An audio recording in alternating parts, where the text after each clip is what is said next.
Hello friends, welcome to my channel cyber geek. मैं हूं doctor वैभव शर्मा और आज के इस वीडियो में मैं लेकर आया हूं मशीन लर्निंग का हेलो वर्ल्ड प्रोग्राम। अब हेलो वर्ल्ड प्रोग्राम जिस तरह से दूसरी लैंग्वेजेस में जैसे कि C++ में, पाइथन में या किसी भी लर्निंग लैंग्वेज में सबसे पहले स्टार्टिंग में हम लोग बेसिक और सिंपल प्रोग्राम्स बनाना सीखते हैं, जैसे कि हेलो वर्ल्ड टाइप करवाना या सिंपल इंटरेस्ट फाउंड करना। तो उसी तरह से जब हम मशीन लर्निंग का इनिशिएशन करते हैं, मशीन लर्निंग की कोडिंग करते हैं, तो मशीन लर्निंग की कोडिंग में हम मॉडल्स बनाते हैं जो कि प्रिडिक्शंस कर सके, क्लासिफिकेशन कर सके। तो उसी तरह से मशीन लर्निंग का बेसिक प्रोग्राम कौन सा होता है, मशीन लर्निंग का इक्विवेलेंट हेलो वर्ल्ड की तरह कौन सा इनिशिएशन प्रोग्राम होता है जिसको कि हम सिंपली इंप्लीमेंट कर सकते हैं और मशीन लर्निंग को इनिशिएट कैसे करना है ये हम जान सकते हैं। तो ये हम देखेंगे आज के इस वीडियो में। मेरे साथ इस वीडियो के अंत तक बने रहिएगा, हम लाइन बाय लाइन कोडिंग की मदद से इसे रिजॉल्व करेंगे। तो बेसिकली इस वीडियो में हम करने क्या वाले हैं, इस वीडियो में हम मशीन लर्निंग का एक बेसिक मॉडल बनाएंगे जिसका काम सिर्फ बाइनरी क्लासिफिकेशन करना होगा। बाइनरी क्लासिफिकेशन का मतलब होता है कि हम मॉडल को किसी पर्टिकुलर ऑब्जेक्ट के लिए ट्रेनिंग दे रहे हैं। अगर हमारा मॉडल उस ऑब्जेक्ट को पहचान पाता है तो वो प्रिडिक्ट करेगा ट्रू।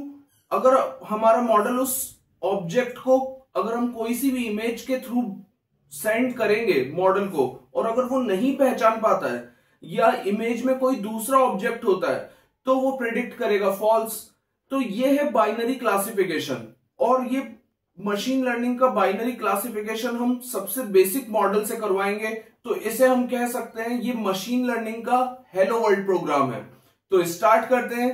तो जिसकी हम बात कर रहे थे हेलो वर्ल्ड प्रोग्राम की, तो सबसे पहले हम उसे पाइथन पे एग्जीक्यूट करके देख लेते हैं। पाइथन पे एग्जीक्यूट करना सबसे सिंपल है। हमें किसी भी कमांड प्रॉम्प्ट में जाना है या पाइथन का कोई सा भी एडिटर ले लो।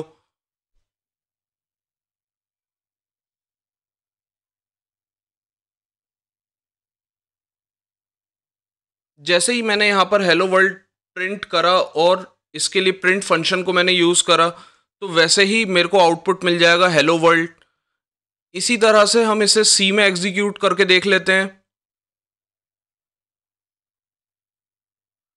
तो सी में हमें सबसे पहले standard input output header file को इंक्लूड करना है।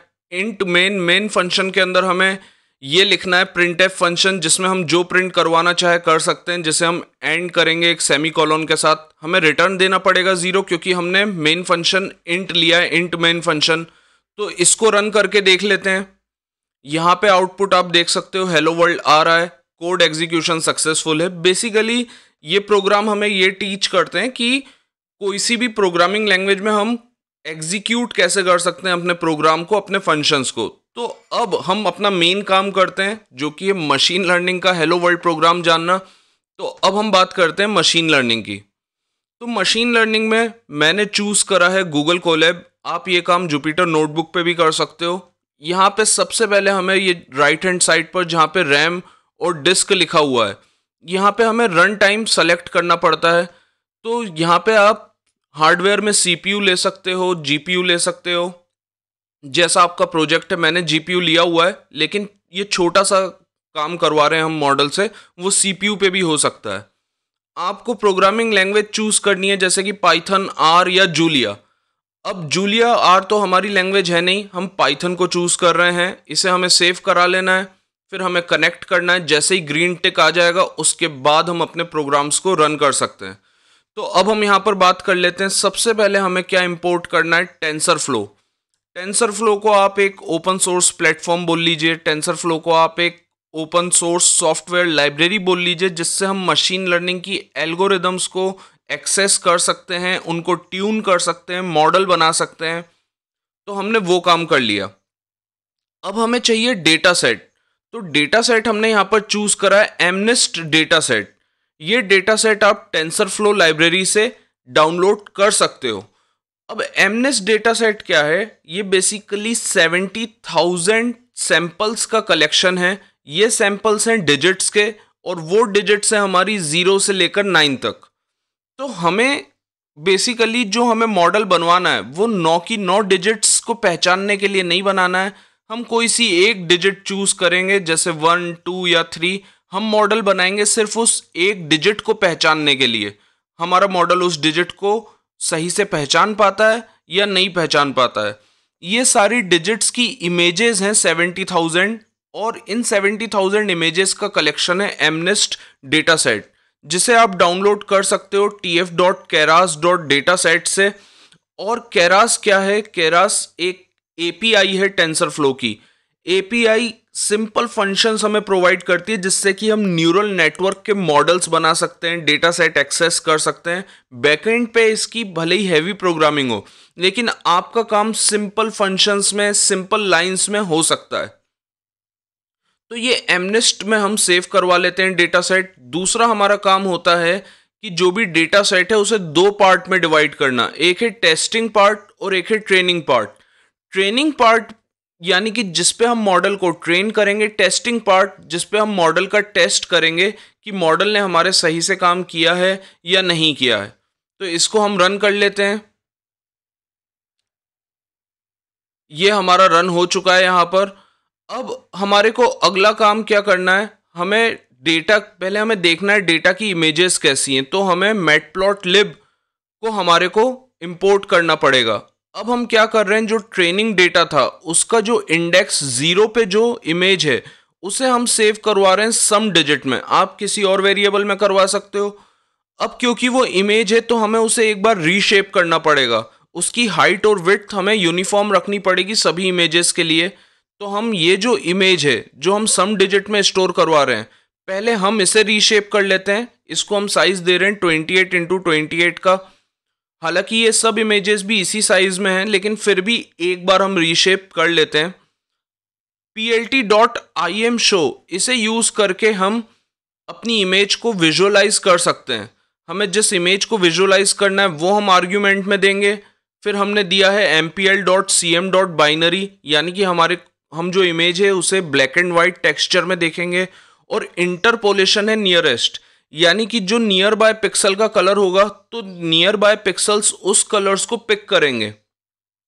अब हमें एक्सेस नहीं देनी है, यहाँ पर एक्स एक्सेस वाई एक्सेस हमें शो नहीं करनी है। plt.show से हम इस इमेज को विजुअलाइज कर सकते हैं। तो आप देख सकते हो ये हमारी इमेज है। ये आपको दिख रहा होगा, ये थोड़ी ब्लर है, लेकिन ये इमेजेस इस डेटा सेट में ऐसी ही हैं। तो यहाँ पर ये 5 दिख रहा है आपको। तो हम अपने मॉडल को 5 डिजिट के लिए ट्रेन करते हैं कि हमारा मॉडल पहचान सके कोई सी भी इमेज में कि वो 5 है या नहीं। तो हमारे को हमने जो डेटा को x और y में स्प्लिट करते हैं, मैं आपको बता दूं x का मतलब होता है फीचर्स। जिन फीचर्स की मदद से आपको y लेबल करना रहता है, यानी कि आपको y पहचानना रहता है। यानी कि हम x की वैल्यू देंगे तो हमारा मॉडल प्रिडिक्ट करेगा कि y क्या है। तो यहां पर हमें प्रिडिक्ट 5 करवाना है, इसलिए हम क्या कर रहे हैं, जो हमारा ट्रेनिंग है और जो हमारी टेस्टिंग है उसमें हम y ट्रेन में भी 5 स्टोर करवा रहे हैं, y टेस्ट में भी हम 5 स्टोर करवा रहे हैं।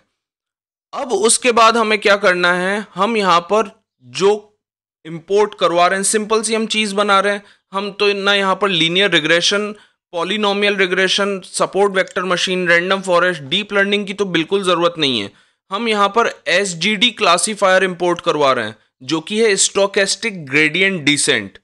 अब स्टोकेस्टिक ग्रेडियंट डिसेंट जो क्लासीफायर है इसे आप साइकिट लर्न यानी sklearn के लीनियर मॉडल से इंपोर्ट करवा सकते हो। और SGD क्लासीफायर ये होता क्या है, ये इन स्लाइड्स के थ्रू हम समझ सकते हैं। तो पेशेंस बनाए रखिएगा देखने के लिए, आप अगर समझना चाहते हो कि SGD क्लासीफायर क्या होता है। तो स्टार्ट करते हैं लीनियर रिग्रेशन के साथ। लीनियर रिग्रेशन की जो इक्वेशन है, जैसा कि मैंने कहा था y is equal to mx plus c, जो एक स्ट्रेट लाइन इक्वेशन होती है। यानी कि जो लीनियर डेटा होता है, लीनियर रिग्रेशन का मॉडल सिर्फ लीनियर डेटा पे ही प्रेडिक्शंस कर सकता है। तो ये उसका थोड़ा सा मॉडिफाइड इक्वेशन है। यहाँ पर mx प्लस c की जगह पर जो x है, हमारा ये मानना है कि जो x है जिससे हमें y प्रेडिक्ट करना है। तो x में बहुत सारे फीचर्स हैं, x1, x2, x3 से लेकर हो सकता है x में xn तक फीचर्स हों। तो ये थीटा नॉट से लेकर के थीटा 1, थीटा 2, थीटा 3 से लेकर थीटा n तक ये पैरामीटर्स की हमें वो वैल्यूज फाइंड करनी है कि जब हम x रखें इस इक्वेशन में तो हमें y मिल जाए, यानी कि with the help of x हमें y प्रिडिक्ट करना है और y प्रिडिक्शन हमारी सही हो, ओरिजिनल के बराबर हमारी हो प्रिडिक्शन, तो उसके लिए हमें थीटा नॉट और थीटा 1 की करेक्ट वैल्यूज को फाइंड करना है। तो इन्हीं वैल्यूज को फाइंड करने का मतलब है कि हम मॉडल को ट्रेन कर रहे हैं। अब उसी के कई मेथड्स होते हैं, इन वैल्यूज को हम कई तरह से फाइंड कर सकते हैं।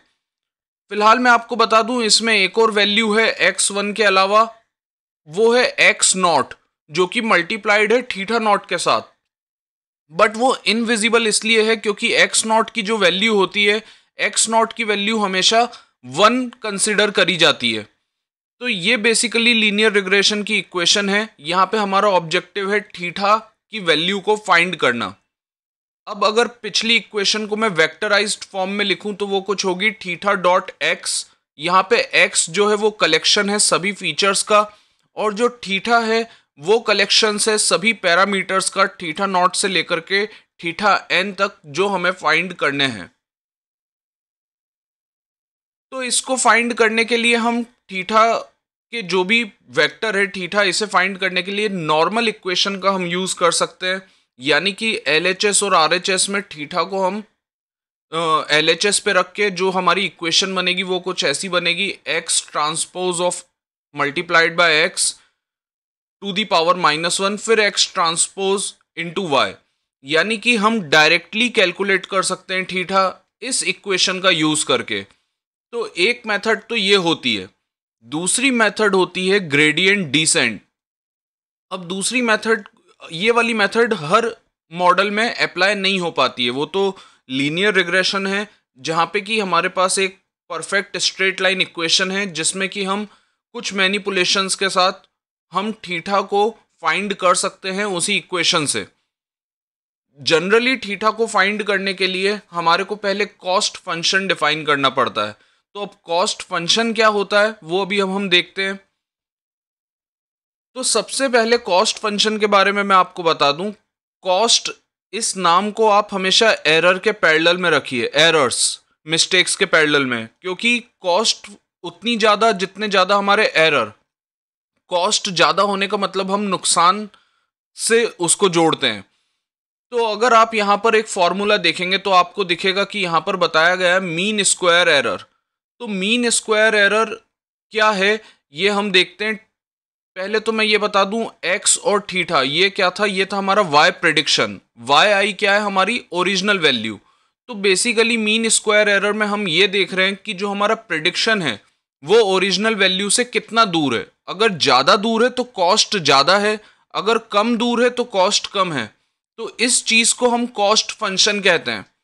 कुल मिलाकर हमारा एम ये होता है कि हम कैसे थीटा को की वैल्यू फाइंड करें कि हमारा कॉस्ट फंक्शन कम से कम हो, यानी कि हमारा ऑब्जेक्टिव है कॉस्ट फंक्शन को मिनिमाइज करना। कॉस्ट फंक्शन को मिनिमाइज करने को ही हम मॉडल को ट्रेन करना कह रहे हैं, और हमारा मॉडल तब बन जाएगा जब हमें थीटा की वो वैल्यूज मिल जाएंगी जिस पे कॉस्ट फंक्शन कम से कम है। तो इसको हम कर सकते हैं ग्रेडियंट डिसेंट से।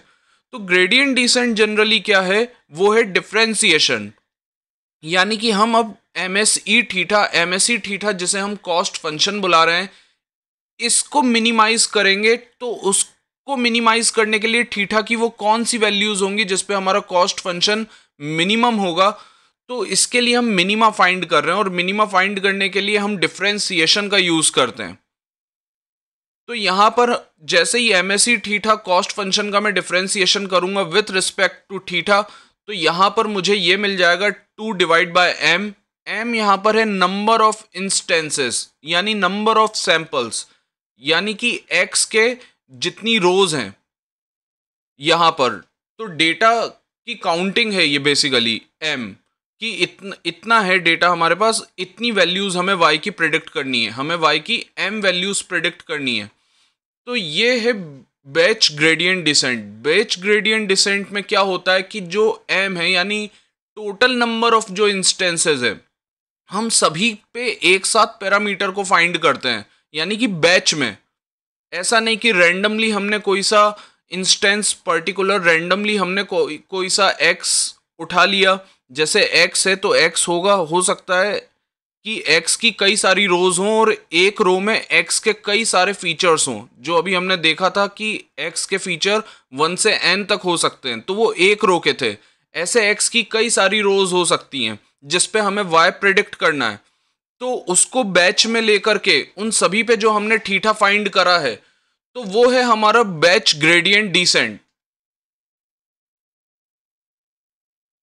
तो बेसिकली अगर मैं इसको डायग्राम के फॉर्म में समझने की कोशिश करूं तो यहां पर कॉस्ट फंक्शन के पैरेलली मैंने y एक्स एक्सिस पर थीटा प्लॉट करा है। तो थीटा की इस मिनिमम वैल्यू पर, थीटा की इस वैल्यू पर मेरा कॉस्ट फंक्शन मिनिमम हो रहा है। तो बेसिकली डिफरेंशिएशन हमें थीटा की वैल्यू नहीं देता है, थीटा में जो चेंज हो रहा है उसकी वैल्यू देता है। यानी कि ये जो लर्निंग स्टेप है, थीटा की इस वैल्यू से जो हम इस वैल्यू पे शिफ्ट कर रहे हैं, हमें ये जो चेंज है, ये चेंज हमें डिफरेंशिएशन से मिल रहा है। और जब इस चेंज को हम थीटा की प्रीवियस वैल्यू में ऐड करते हैं तो हमें थीटा की नेक्स्ट वैल्यू मिलती है।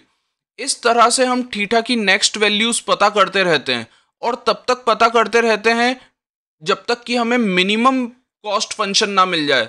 उस थीटा तक हम जब तक ना पहुंच जाएं जब तक कि हमारा कॉस्ट फंक्शन जो है वो मिनिमम ना हो जाए। तो इस चीज को हम ऐसे डिनोट कर सकते हैं कि हम बेसिकली ये ग्रेडियंट का जो साइन यहाँ पर मैंने बनाया है, ये ग्रेडियंट का जो साइन है ये बेसिकली डिफरेंशिएशन पार्ट को डिनोट कर रहा है, जो कि हमें MSE यानी मीन स्क्वायर्ड एरर यानी कि कॉस्ट फंक्शन को मिनिमाइज करना है। और इसे मिनिमाइज करने के लिए हमें थीटा का चेंज पता करना है, जिसे हम थीटा में ऐड करेंगे तो हमें नेक्स्ट थीटा मिलेगा। ये नेक्स्ट थीटा हमें उस स्टेप तक ले जाएगा जब हमारा कॉस्ट फंक्शन मिनिमम हो जाएगा। अब यहाँ पे n क्या है? यहाँ पे n है लर्निंग रेट। लर्निंग रेट का मतलब है कि अगर n की वैल्यू को मैं ज़्यादा रखूँगा तो लंबे लंबे स्टेप्स लूँगा, और अगर n की वैल्यू को कम रखूँगा तो छोटे छोटे स्टेप्स लूँगा। n की वैल्यू कम रखने में ये होता है कि हम कॉस्ट फंक्शन की मिनिमम वैल्यू तक लेट पहुंचते हैं, और कभी कभी ऐसा होता है कि n की वैल्यू जब हम बहुत ज़्यादा रख देते हैं तो क्या होता है कि हम मिनिमम वैल्यू को मिस कर देते हैं। फॉर एग्जांपल हो सकता है कि n की वैल्यू अगर ज़्यादा हो तो हम इस पॉइंट से यहाँ पे आने की बजाय इस पॉइंट से हम यहाँ पे चले जाएं, तो हमें मिनिमम नहीं मिल पाएगा। हो सकता है इस पॉइंट से हम डायरेक्टली यहाँ पे चले जाएं अगर लर्निंग रेट बहुत ज़्यादा है तो ये वैल्यू हमारे को हिट एंड ट्रायल करके इस वैल्यू को हमें सही रखना पड़ता है। दूसरे तरह का जो ग्रेडियंट डिसेंट होता है वो होता है स्टोकेस्टिक ग्रेडियंट डिसेंट। इसमें हम क्या करते हैं, हमारा बहुत टाइम बच जाता है बैच ग्रेडियंट डिसेंट से, क्योंकि इसमें हम रैंडमली कुछ सैंपल्स को पिक करते हैं x के और उनके लिए ही हम थीटा फाइंड करते हैं। तो इससे होता क्या है, कई बार तो हमें मिनिमम मिलता है, कई बार मिनिमम नहीं मिलता। वैल्यू हमारी कॉस्ट फंक्शन की ज़्यादा रहती है, तो कई बार ज़्यादा रहेगी, कई बार कम रहेगी, कई बार कम रहेगी, कई बार ज़्यादा रहेगी। तो एक जिगजैग पैटर्न बनता है। तो कॉस्ट फंक्शन इसमें हमारे को मिनिमम हो सकता है कि मिनिमम हमें मिल जाए, और हो भी सकता है कि मिनिमम ना मिले लेकिन थोड़ा मतलब पहले से बेहतर हो जाए, कॉस्ट फंक्शन हमारा कम हो जाए, मिनिमम के आसपास मिल जाए। लेकिन स्टोकेस्टिक ग्रेडियंट डिसेंट हमारा बहुत ज़्यादा टाइम सेव कर लेता है बैच ग्रेडियंट डिसेंट से। तो SGD क्लासीफायर हमने इंपोर्ट करवा लिया। अब हमने क्या करा है, जो भी हमारा ट्रेनिंग डेटा है हम उसे रीशेप कर रहे हैं, उसे 28x28 में, जो मैं पहले बता चुका हूँ। -1 हमने इसलिए लिया है क्योंकि हम इमेजेस को 2D में कन्वर्ट करना चाहते हैं। तो हमने 2D में उसे कन्वर्ट कर लिया, जो हमने स्टोर करवा लिया है एक्सट्रेन रीशेप्ड में और एक्सटेस्ट रीशेप्ड में। अब हम यहाँ पर क्या कर रहे हैं, SGD क्लासीफायर हम ये मॉडल को हम सेव करवा रहे हैं SGD_CLF में। फिर हम इसमें डेटा को फिट कर रहे हैं। डेटा फिट करने का मतलब ये है कि जो हमारा मॉडल है उस पर डेटा इतनी अच्छी तरह से फिट हो जाए कि जैसे ही हम x की वैल्यू दें तो वो प्रिडिक्ट कर दे y को, कि वो बता दे कि y 5 है या नहीं। तो अब हम इसे भी रन कर लेते हैं। ये हमने रन कर लिया। SGD क्लासीफायर को भी हम रन कर लेते हैं। आप देख सकते हो SGD क्लासीफायर में हमारा जो डेटा है X यानी कि जो फीचर्स हैं और Y जो हमें प्रेडिक्ट करवाना है वो दोनों ही फिट हो रहे हैं। तो ये चीज़ थोड़ा टाइम लगता है, कुछ सेकंड लेती है, 15 से 20 सेकंड्स। तो ये हमारा हो चुका है 20 सेकंड्स में। अब हमें क्या करना है, हमें सिर्फ प्रेडिक्ट करना है। तो यहां पर हम प्रेडिक्ट कर रहे हैं SGD CLF dot predict use करके। किस पे प्रिडिक्ट कर रहे हैं, एक इमेज हमने स्टार्टिंग में सम डिजिट में स्टोर करवाई थी उस पे प्रिडिक्ट कर रहे हैं, लेकिन उसे हमने रीशेप कर लिया था 28 इंटू 28 पहले, लेकिन 2D में कन्वर्ट नहीं करा था। तो अब हम उसे डॉट रीशेप -1 करके 2D में कन्वर्ट कर रहे हैं। अगर हमारा आउटपुट ट्रू आता है तो यानी कि हमारा मॉडल पहचान पा रहा है इमेज को कि वो 5 है या नहीं। तो इसने पहचान लिया। तो ये बेसिकली मशीन लर्निंग का हेलो वर्ल्ड प्रोग्राम है। आई होप आपको ये वीडियो काफी इंफॉर्मेटिव लगी होगी, और इस तरह के इंफॉर्मेटिव वीडियोस पाते रहने के लिए आप मेरे चैनल को लाइक शेयर सब्सक्राइब करना मत भूलिएगा। आप लोगों का दिन शुभ रहे। Thank you and have a nice day.